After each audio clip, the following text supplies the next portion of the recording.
kita sendiri yang ada di daerah itu, yang setiap hari kita lihat tanaman itu. Makanya siapa petani terhebat di rumahmu? Ya kamu.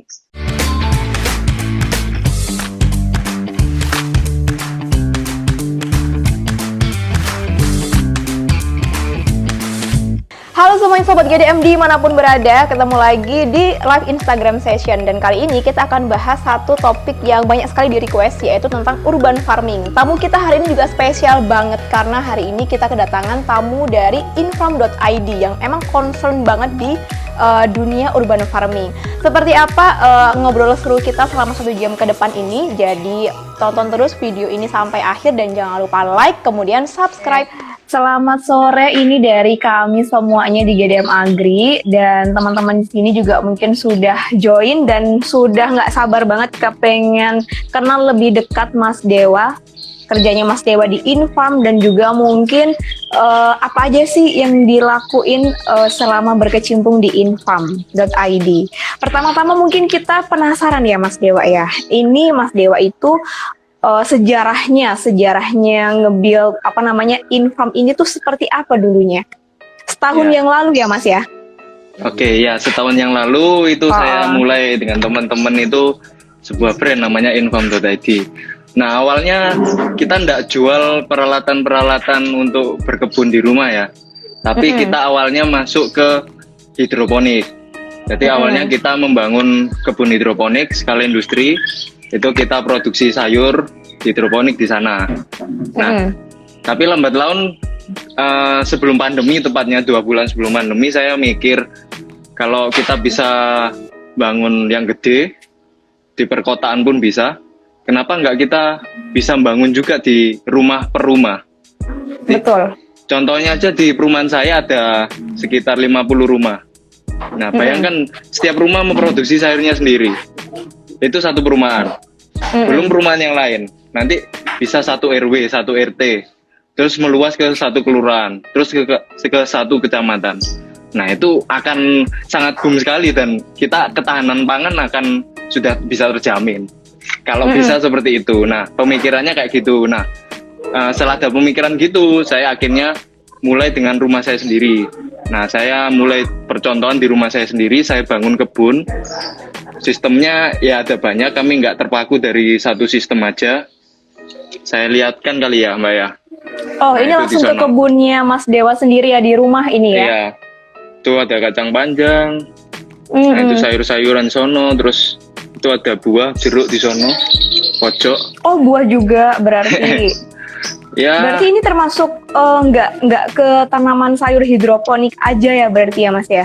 Enggak, kami enggak terpaku di satu sistem sih, di satu metode. Yang penting kita bisa menghasilkan food hanya dari rumah. Dari gitu. Rumah sendiri, betul. Dari pekarangan gitu kan? Yes. Memulai untuk menyadarkan orang-orang bahwasanya kita tinggal di perkotaan itu tetap bisa untuk menanam, itu seperti gimana Mas? Kalau memulai menyadarkan, jelas yang pertama itu pakai sosial media, yaitu media yang tepat. Jadi ya simple aja, kalau kita pengen menjadi inspirasi orang supaya mereka lebih sadar lingkungan, mau bercocok tanam di rumah, ya kita posting ke Instagram kita. Misal kita tanam pun nggak perlu modal gede kok. Kalian bisa ke pasar, terus habis itu beli timun, beli tomat, itu bijinya kalian tanam. Nah itu kalian posting, nah itu sudah termasuk mengajak. Dan kalau ini ya, sayurannya pertama Mas Dewa yang tanam itu apa dulu? Oh, sayur pertama kali yang saya tanam, bukan sayur, tanaman apa? Pertama kali yang saya tanam itu padi. Apa? Dulu padi. Malah padi? Iya. Di mana nanam padinya? Di Pasuruan. Jadi saya kerjasama dengan petani. Yaitu saya bagi hasil, saya tanam padi kayak gitu. Oke. Sukses panen atau gagal panen? Karena gagal panen kan selalu menjadi sahabat kita ya Mas ya. Iya. Kan selalu menjadi sahabat kita. Sukses apa gagal pertama kali nanam? Saya nggak gagal panen sih, tapi gagal total saya. Gagal total. Gagal total. Habis itu nggak kapok ya malah? Oh nggak kapok, itu saya teruskan sampai 4 kali panen dan semuanya gagal total. Oke. Jadi nggak cuman gagal di panennya aja, artinya gagal itu nggak sesuai dengan perhitungan ya, panennya sekitar 60% lah. Jualnya pun juga gagal karena harganya itu turun. Waktu saya panen harganya selalu turun. Wah, hebat kan? Benar banget. Terus kemudian kalau untuk urban farmingnya sendiri, Mas Dewa nanam apa di rumah? Kalau di rumah ya ini pertama kali ya. Kalau di rumah itu pertama kali saya yang paling gampang itu sawi. Kenapa kok sawi? Ya orang-orang rumah suka sawi. Terus yang saya pelajari di lahan itu di petani-petani, tanam sawi itu memang gampang, cuman cobaannya di hama. Nah kalau di perkotaan hama itu lebih sedikit daripada di lahan-lahan kayak saya dulu di Pasuruan itu lebih sedikit. Jadinya ya udahlah coba sawi ya. Dan akhirnya ya berhasil. Panen pertama itu keluarga udah pada ikut. Awalnya saya sendiri yang nanam, yuk panas-panasan sendiri, ngaduk tanah sendiri, masukin polybag sendiri, semuanya saya sendiri. Tapi akhirnya lama-kelamaan keluarga ikut panen. Dan untuk tanam berikutnya malah mereka yang tanam, bukan saya. Jadi, orang kalau udah lihat hasilnya tuh pasti ngikut ya. Itu. Jadi awal seorang ya orang kayak saya yang masih awam itu bercocok tanam ya awalnya gitu, menikmati dulu hasilnya atau tahu dulu hasilnya atau sadar ya baru dia mau melakukan kayak gitu. Benar.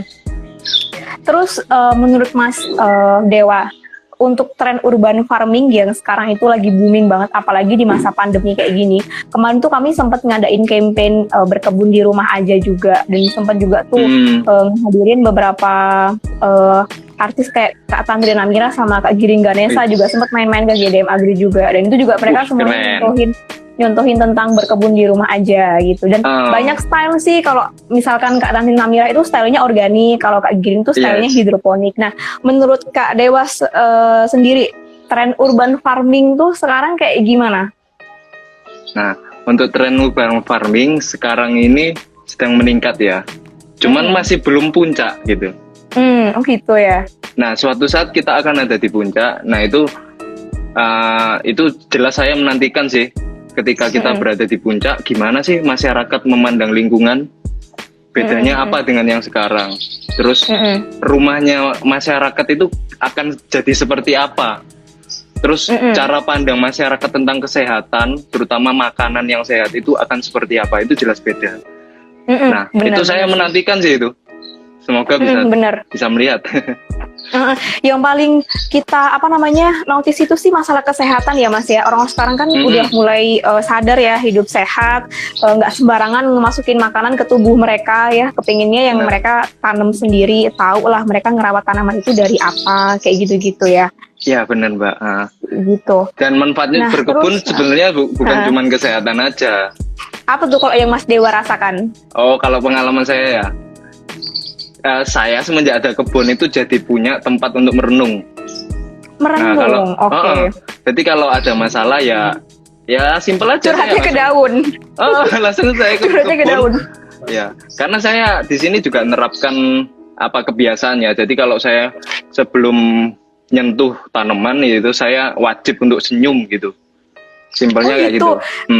Harus banget, itu menjadi SOP Mas Dewa. Kalau sebelum menyentuh tanaman harus senyum dulu ke tanamannya gitu. Iya, ya itu yang saya terapin karena saya pengen kalau di kebun saya harus bahagia supaya tanaman saya bahagia. Pernah satu waktu saya stres ke kebun ya nggak melakukan apa yang saya sepakati, yaitu senyum itu ya rasanya tanaman itu juga mati gitu loh. Banyak yang layu, banyak yang pokoknya ada aja masalah hama, dan itu saya percaya itu walaupun secara ilmu sains mungkin ya nggak ada hubungannya, nggak nyambung ya, nggak ada sambungannya, tapi ya saya percaya itu. Jadi kita itu menyebarkan frekuensi sebenarnya, dan itu tanaman itu mudah sekali nyerap kayak gitu. Kalau dari pengalamannya Mas Dewa tuh susah dan ribet nggak sih punya kebun sendiri di rumah tuh? Kalau ribet itu lebih ribet kalau nggak punya memang. Cuman kalau kita sudah kebiasaan ribet itu akan jadi hal yang baik malahan. Kenapa? Contohnya aja deh, kita lari pagi ribet nggak, daripada tidur enak tidur kan? Enak di rumah aja kan, duduk-duduk nonton Iya, TV. Jelas rebahan lebih ya. kan? Nah, tapi apa yang kita lakukan itu malah baik gitu loh. Ya jadi ribet itu enggak mesti jelek lah. jelek. Nah, saya diribetkan dan disibukkan dengan kegiatan berkebun itu sering sekali, malah setiap hari.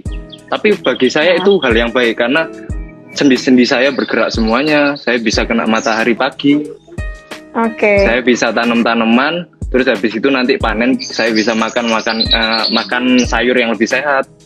Nah, bagi saya itu lebih baik ya daripada saya cuma duduk diem aja nonton TV mungkin atau internetan HP-an kayak gitu.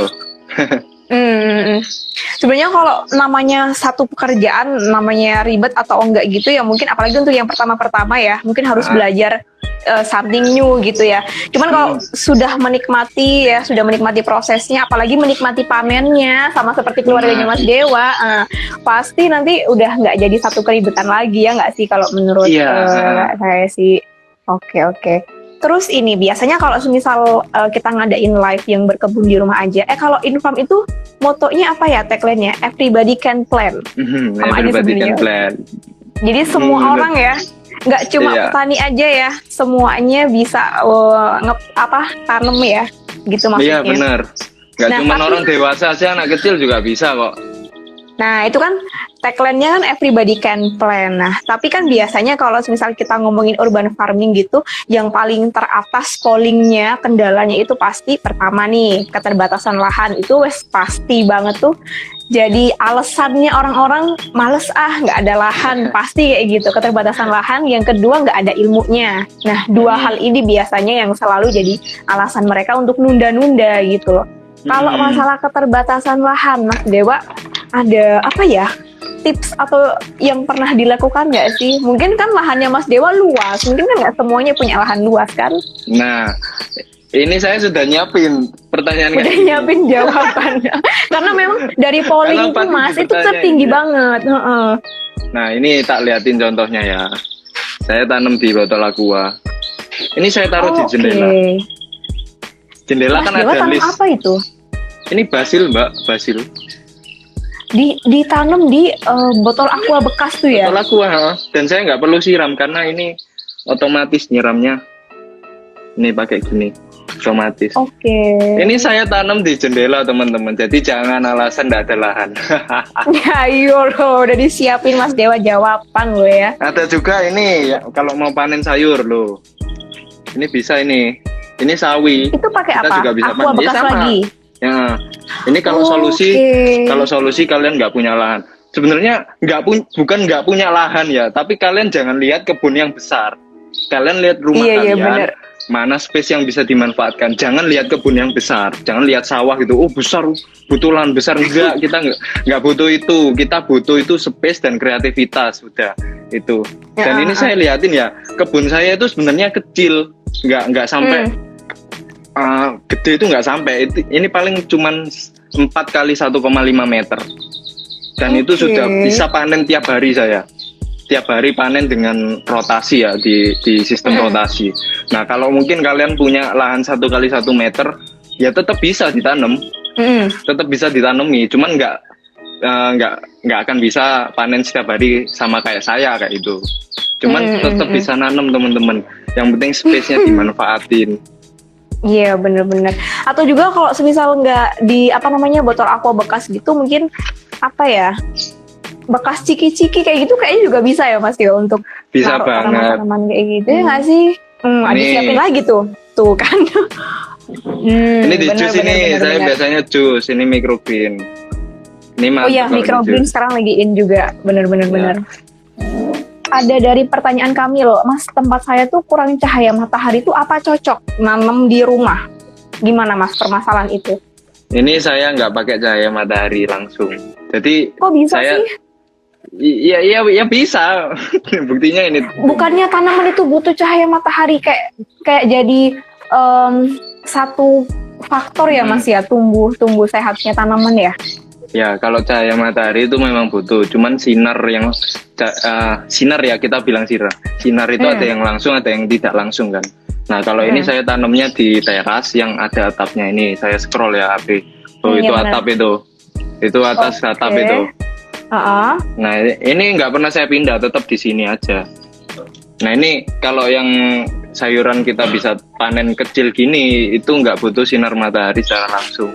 Kita cukup taruh di teras itu juga sudah bisa seperti ini. Begitu. Oh, berarti mungkin teman-teman harus tahu ya tanaman mana yang butuh sinar Bener. kapasitasnya gitu loh. Ya. Microgreen bisa lah. Ada juga lagi, saya juga itu di sono, di sebelah sono. Nah itu kelihatan enggak ya? Nah itu Agak buram sih. agak buram ya. Itu saya tanam sawi pokcoy. Itu gedenya segini. Itu Umur berapa itu? umurnya biasanya saya panen itu 2 mingguan lah. Pokoknya daunnya udah agak gede, udah segini itu saya panen, saya jus gitu aja. Nah itu nggak kena sinar ya, sama di teras. Jadi kalau Bisa tuh mungkin ya. kalau solusi yang nggak ada sinar sama sekali itu microgreen. Tapi Microgreen. jangan langsung mindsetnya nggak ada sinar matahari sama sekali. Masa rumahnya nggak ada jendela yang kena sinar matahari, itu pasti ada. Nah itu kita bisa tanami di sana, digantung aja di jendela, itu bisa. Nah makanya yang dibutuhkan itu ya kita itu kreativitas. Jadi kita lihat lahannya, jangan mikir dulu nggak ada lahan, jangan mikir dulu nggak ada matahari. Kita lihat, kita observasi mana yang kena sinar, mana yang nggak kena sinar tapi di sana itu terang, berarti sinar tidak langsung. Nah itu lalu kita rencanain. Nanti di sini tanamannya apa, sini tanamannya apa, nah gitu. Oke. Kalau bayam saya tuh nggak gede-gede di tanah, udah 1 bulan masih kecil banget. Nah biasanya tuh panen berapa lama Mas Dewa untuk kasus kayak gini? Nah kita lihat dulu, kalau nggak besar-besar itu jelas dia itu kurang makanan. Nah sama kayak manusia kan, kalau nggak dikasih makan ya mana bisa gede gitu. Nah makanannya tanaman itu apa aja? Nah itu banyak, contohnya bisa kita pakai pupuk, bisa kita pakai kompos, pupuknya bisa organik, bisa non organik, macem-macem. Nah itu silakan bisa dipelajari di mana-mana, Google juga ada. Nah kalau di Infam sendiri kita pakai nutrisi AB Mix, itu udah metodenya Infam, pakai itu aja udah. Tadi kan polling teratas orang-orang banyak alasan nggak nanam itu kan gara-gara keterbatasan lahan ya. Yang kedua itu tuh nggak ada ilmunya gitu. Banyak lah yang bilang. Padahal mah kalau kita lihat Instagram mah banyak banget ya berkeliaran ilmu-ilmu di YouTube, Instagram kayak gitu. Nah tapi kalau dari Mas Dewa sendiri, cara milih benih tanaman mungkin ya yang orang-orang tuh butuh untuk ngerti mungkin ya. Bagaimana cara milih benih tanaman? Karena itu juga yang faktor juga sih Mas, tumbuh kembangnya tanaman itu sendiri sih. Kalau sakit kan yo susah juga kan mau diapa-apain kan benihnya. Oh ya, kalau milih benih, kalau saya beli benihnya di toko ya, misal kalian beli di Infam, nah itu sudah pasti benihnya itu yang punya kualitas. Tergantung tokonya sih. Nah saran saya pilih toko yang benar-benar terpercaya. Jadi benihnya itu yang dijual itu bukan benih kaleng-kaleng gitu ya. Jadi benih yang nggak kaleng-kaleng itu paling nggak 80% lah bisa tumbuh. Nah betul. Kalau kita mungkin masih pemula, ya dikurangi lah dari 80% jadi 50%, itu pasti bisa tumbuh dan itu nggak masalah. Nah itu sih tipsnya. Kalau tips yang kedua ya kalian setelah beli itu kalian bisa rendam dengan air. Kalau misal ngapung semua ya berarti kosong, kopong itu. Kopong berarti nggak ada isinya, itu nggak bisa. Tanda nggak bisa dia itu sprout atau nggak bisa tumbuh lah kayak gitu. Oke. Saya coba nanam biji bunga matahari teknik hidroponik, kok nggak berbunga ya Mas Dewa? Nah gimana nih? Saya nggak pernah nanam bunga matahari sih BTW. Ya sama, saya juga nggak pernah. Di hidroponik yang saya nggak pernah gitu loh. Nah kalau di hidroponik itu ya harus disesuaikan nutrisinya. Nutrisi bunga matahari itu berapa ppm, pH-nya minta berapa. Nah itu harus disesuaikan. Setahu saya kalau bunga sama bunga, nutrisi untuk bunga sama untuk sayur, sama untuk buah itu beda ppm-nya. Beda ppm-nya, beda kandungan nutrisinya. Makanya di AB Mix itu ada nutrisi untuk buah, nutrisi untuk sayur. Nah, mungkin untuk bunga juga beda. Nah, itu harus dipelajari di sana. Nah, kalau nggak pengen ribet, ya tanam aja di tanah. Di tanah kan ada bakterinya, dia kan kompleks kayak gitu. Cuman ribetnya kalau di tanah harus kita bawa kompos, terus nambahin kompos, itu kan berat kompos kayak gitu. Atau kita buat kompos sendiri, itu kan agak lebih ribet dan berat. Nah, makanya di Infarm kita mix antara dua itu, kita pakai kompos juga sama tambahan AB Mix. Kenapa? Kalau ini kasus saya tanamnya di lantai 2. Nah, dulu saya pakai kompos dari bawah saya bikin. Ada juga yang saya dari beli. Lah itu bawa ke atas. Itu butuhnya banyak sekali kompos. Lumayan itu, ya, nambah kerjaan ya. Nah, saya pakai gimana caranya supaya itu bisa diringankan. Ya tetap pakai kompos, cuman kita mix dengan yaitu nutrisi. Tadi yang Mas Dewa tunjukin di botol aqua tuh itu isinya tanah kah? Terus akar tanamannya langsung dicelupin ke air ya? Oh, bukan. Jadi ini tanah ya. Mas. Terus di sini itu tanah kan. Terus ini adalah tempat penampungan air. Oke. Nah, antara media tanam sama air kita harus hubungkan supaya itu ada hubungannya lah, supaya tanahnya juga terbasahi. Nah, dengan cara apa? Pakai ini sumbu namanya. Sumbunya saya pakai apa? Pakai kain flanel. Nih kain flanel. Nah itu. Nah, mampir ke Instagramnya Infarm, nanti ada cara-caranya. Ada dari pertanyaan Aisyah, berapa lama sih Kak Dewa untuk perendaman biji sebelum disemai? Sehari semalam nggak sih? Udah cukup ya nggak sih? Apa tujuan merendam? Ayo, apa tujuan merendam? Untuk kita bisa tahu tadi benih-benih mana yang sehat dan mana yang nggak sehat. Itu yang pertama. Yang kedua? Yang kedua, ngikut Mas Dewa alasannya. yang kedua, kenapa kita merendam? Itu supaya benihnya itu cepat pecah. Nah, kalau cepat pecah, ketika kita masukin media semai, itu jadi cepat bertunas. Berarti waktunya yang tepat berapa Mas Dewa? Nah, saya setiap daerah ya, saya nyoba di Sidoarjo, terus nyoba di rumah saya, waktunya beda-beda. Jadi kadang bisa lebih cepat, kadang bisa lebih lama. Nah, pinter-pinter kita melihat, mengamati itu. Jadi kita amati aja, kita coba rendam di rumah ya.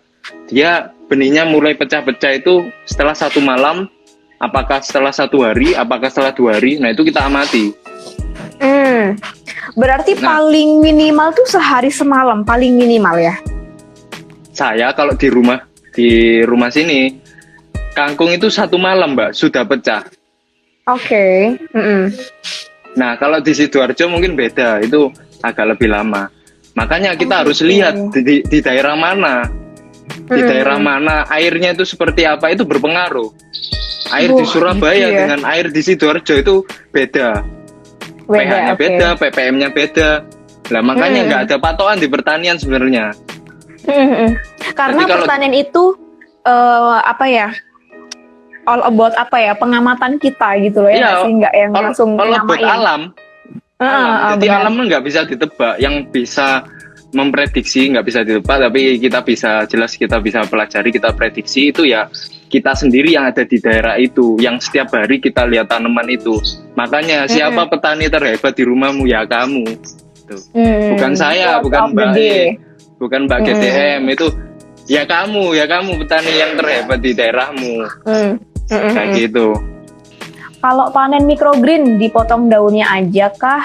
Dan terus nanti dia akan tumbuh lagi? Seperti apa, Mas Dewa? Oh enggak seperti itu. Karena dia itu terlalu kecil. Jadi kalau kita potong itu kemungkinan survive-nya itu kecil juga. Jadi cabut aja udah? Cabut aja. Beda dengan kalau kangkung ya. Kangkung sudah batangnya udah gede-gede. Nah itu kalian potong, dia bisa tumbuh lagi. Panennya sampai 3 kali. Sawi pun juga gitu. Sawi udah gede, kalian putekin daunnya, potong-potong daunnya, itu nanti bisa tumbuh lagi. Beda. Dewasa sama yang kecil ini masih kecil beda. Nah kalau yang masih kecil nggak akan survive kalau kita potong terus dibiarin tumbuh lagi, nggak akan. Iya, jadi nggak akan ngaruh ya, meskipun motongnya di daun terus berharap dia akan tumbuh lagi gitu ya. Mending langsung aja dicabut, sak oyot-oyotnya. Kemudian kalau semisal ada pertanyaan lagi nih dari Meyen Nimar ya. Kalau benih dari buah asli, penanganannya tuh gimana Mas? Boleh langsung ditanam atau dibersihkan dan dikeringkan baru disemai? Beberapa kasus saya menemui kalau kita langsung, misal kita mangga ya habis makan terus kita lempar gitu, itu memang bisa tumbuh. Cuman ada baiknya kalau kita keringin aja dulu. Iya, atau kering di pohon itu malah lebih bagus. Jadi mangga itu kan berbuahnya dibiarin aja sampai kering sendiri di pohon, itu malah lebih bagus. Nah, yang benar yang mana ya? Ya itu nggak ada yang benar ya. Kalian sukanya metode seperti apa kayak gitu? Kalian cocoknya yang mana gitu? Sebenarnya emang dalam dunia pertanian itu nggak ada yang saklek gitu sih Mas ya. Antar daerah aja udah bisa beda caranya seperti apa, metodenya seperti apa. Jadi memang kalau misal menemui gagal panen gitu bukan karena kesalahan apa ya, memang perlu dicoba lagi, dianalisa lagi, dievaluasi lagi apa yang salah gitu loh. Ya benar banget.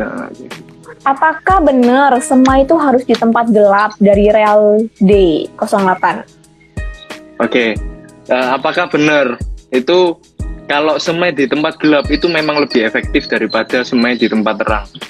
Semai itu dalam artian kita membuat biji itu dari biji atau benih menjadi sprout, itu ya semai ya. Itu yang saya maksud semai ya. Nah itu memang lebih cepat di tempat gelap karena dia memang butuh tempat gelap dan lembab untuk dia pecah di awal terus sprout itu butuh tempat gelap. Nah kalau di tempat terang gimana? Ya ada yang tumbuh, tetap ada yang tumbuh. Saya kalau semai kan selalu ada benih yang sisa, itu saya langsung lempar aja ke tanah, ada kok yang tumbuh. Tapi memang nggak bisa berharap semuanya lah ya. Nggak bisa. Ya semai yang bener ya, semai yang lebih baik itu ya memang harus di tempat gelap. Atau kita masa gelap, itu ada masa gelap namanya. Dari Hidakot, saya tuh bikin self watering system kayak punyanya Infam, tapi kok pertumbuhannya tuh lambat gitu. Nah sebagai perbandingan tuh di waktu yang sama juga nanam secara konvensional dengan media polybag. Nah penjelasannya seperti apa? Udah niru metodenya Infam tapi ada pertumbuhannya lambat gitu pas laporannya. Oke, jadi kita bahas dulu ini media tanam ini sama polybag besaran mana? Jelas besaran polybag. Jadi dia kandungan makanan yang ada di polybag itu lebih banyak daripada yang ada di sini. Nah, gimana caranya kok ini bisa besar banget padahal medianya sedikit? Ya kita kasih makanan. Kasih makanan selain yang ada di media ini. Media tanam kan semuanya punya makanan ya di dalamnya. Tanah pun juga ada makanannya. Kompos itu lebih banyak juga makanannya buat tanaman. Nah, ini kan sedikit. Ya kita kasih makanan dari eksternalnya, bukan dari internal media tanamnya. Dengan cara apa? Ya kasih AB mix kalau metodenya Infam. AB mix itu apakah semuanya sama? Nggak sama, setiap toko juga beda-beda. Kita raciannya beda-beda juga. Nah, teman-teman juga bisa membandingkan di sana. Bisa bandingkan punyanya Infam, punyanya manapun itu bisa. Pupuk semua dibandingkan juga bisa. Itu kalian cocok pakai yang mana? Pakailah yang itu, kayak itu. Iya, benar. Jadi ya makanannya yang kurang. Kalau tanaman kecil itu makanannya yang kurang. Dari F. Farah Fajar, untuk microgreen tuh berarti nggak pakai nutrisi ya? Nah, karena gini ceritanya. Benih ketika sprout itu dia sudah punya cadangan makanan di 2 daun yang pertama. Tapi ketika 3 daun daun sejati ya kalau bilang ya, itu muncul, nah itu baru dia butuh nutrisi karena daun yang jadi penopang makanan di awal itu akan off gitu, akan non-aktif. Nah, itu kita harus tambahkan nutrisi. Nutrisinya sama konsepnya, nutrisi nggak mesti yang AB mix, nggak mesti pupuk. Bisa jadi tanah kalian sudah mengandung nutrisi, tanah pekarangan kalian juga sudah mengandung nutrisi. Tapi kita nggak bisa ukur seperti halnya kita ngukur nutrisinya AB mix, nutrisinya pupuk kayak gitu. Iya betul. Pertanyaan selanjutnya dari Aulia El Nazain. Kak, kalau tanaman hias indoor yang ditaruh di media air dalam botol, itu pemberian nutrisinya juga pakai AB mix ya? Wah, ini kalau AB mix itu kan kompleks banget ya. Ada NPK, unsur makro, unsur mikro juga kompleks. Betul. Nah, saya memang bukan expert di bidang tanaman hias ya, tapi setahu saya tanaman hias, saya pernah survei itu cuman butuh unsur-unsur yang nggak sekompleks itu.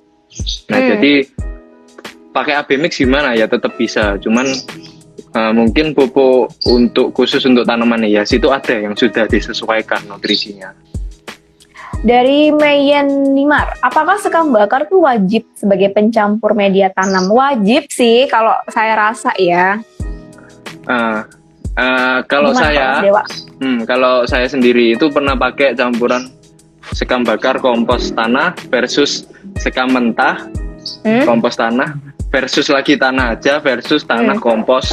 Itu saya sudah pernah nyoba. Nah, hasilnya kita perlu adalah tahu hasilnya. Kita perlu tahu dulu gunanya sekam itu apa sih. Nah, kalau sejauh saya, sepengalaman saya, tujuannya sekam itu untuk supaya tanahnya itu gembur. Karena dia kan nggak bisa nyatu dengan tanah ya, nggak bisa nyatu dengan tanah sama kompos. Jadi dia akan menghasilkan rongga di media tanam kita. Nah, itu tujuannya untuk menggemburkan tanah. Nah, gimana kalau pakai sekam yang mentah dibandingkan sekam yang bakar? Sekam yang bakar itu dia sudah matang. Jadi nggak akan muncul yang namanya proses fermentasi. Beda halnya dengan sekam yang mentah. Ya, sekam yang nggak bakar itu bisa muncul proses fermentasi. Ketika terjadi proses fermentasi, maka akan menghasilkan panas. Nah, itu yang nggak bagus. Nah, bagusan mana sekam bakar sama sekam yang nggak bakar? Itu jelas sekam bakar. Cuman kalau teman-teman mau pakai sekam yang nggak bakar juga nggak apa-apa. Asalkan dosisnya diperhatikan. Iya, benar. Dan kalau misal mau sekam bakar atau sekam mentah gitu sih, yang paling diperhatikan juga media tanam tanahnya sih ya. Yes, benar. Pertanyaan dari semua tim GDM Agri ya, melihat Mas Dewa yang semangat sekali untuk mengkampanyekan urban farming ya, melalui konten, melalui aplikasi di rumahnya Mas Dewa juga, bahkan karir yang dipilih pun sekarang juga berkaitan dengan urban farming juga kan Mas ya. Nah, ya, karena ini durasi kita semakin nipis, apa tips and trik untuk teman-teman agar rajin untuk urban farming, memulai urban farming? Memulai ya, supaya memulai kita dan tetap istiqomah sih ya. Ya, memulai dan kita nggak putuskan di tengah jalan. Tipsnya, kalau saya sih harus bisa ini sih. Pertama kita harus rasakan dulu. Memang kita bercocok tanam itu apa sih? Manfaat yang kita bisa petik, apa sih manfaat yang kita bisa terima? Nah, itu kita harus bisa ngerasain itu dulu. Caranya gimana ya? Kita coba, kemudian kok ada asik ya? Kok saya jadi lebih, misal ya, saya lebih bisa bangun pagi ya gara-gara harus nyiram tanaman pagi-pagi. Kok saya lebih sabar ya gara-gara saya sering nunggu hasil panenan 30 hari nggak panen-panen. Nah, itu berarti teman-teman sudah dapat manfaat walaupun pada dasarnya teman-teman belum panen. Itu teman-teman sudah dapat manfaat. Nah, itu sih kalau saya sih ya harus lebih peka. Jadi peka aja. Teman-teman bercocok tanam itu ada nggak sih manfaatnya buat teman-teman? Nggak semua orang kok harus bercocok tanam. Jadi ada kok orang-orang yang dia nggak suka bercocok tanam. Ya nggak apa-apa, nggak harus bercocok tanam. Cuman kalau teman-teman sudah dapat manfaatnya pasti. Ya, kalau teman-teman memang sudah sadar akan manfaatnya, ya teruskan. Jangan berhenti gara-gara gagal panen. Karena saya sendiri pun juga gagal panen itu berulang kali. Oke deh. Nah, seperti itu ngobrol seru kita bersama dengan Mas Dewa. Semoga banyak banget ya ilmu yang bisa kita petik dan juga terapkan di tanaman kita masing-masing. Buat sobat GDM semuanya yang masih banyak alasan untuk melakukan urban farming di rumah. Nah, melalui ngobrol tadi semoga ada inspirasi-inspirasi untuk memulai melakukan nanam apapun lah itu di pekarangan sendiri. Sampai jumpa di episode selanjutnya dan di video menarik lainnya. Jangan lupa like postingan ini dan juga subscribe. Bersama GDM Organik, siapapun bisa panen.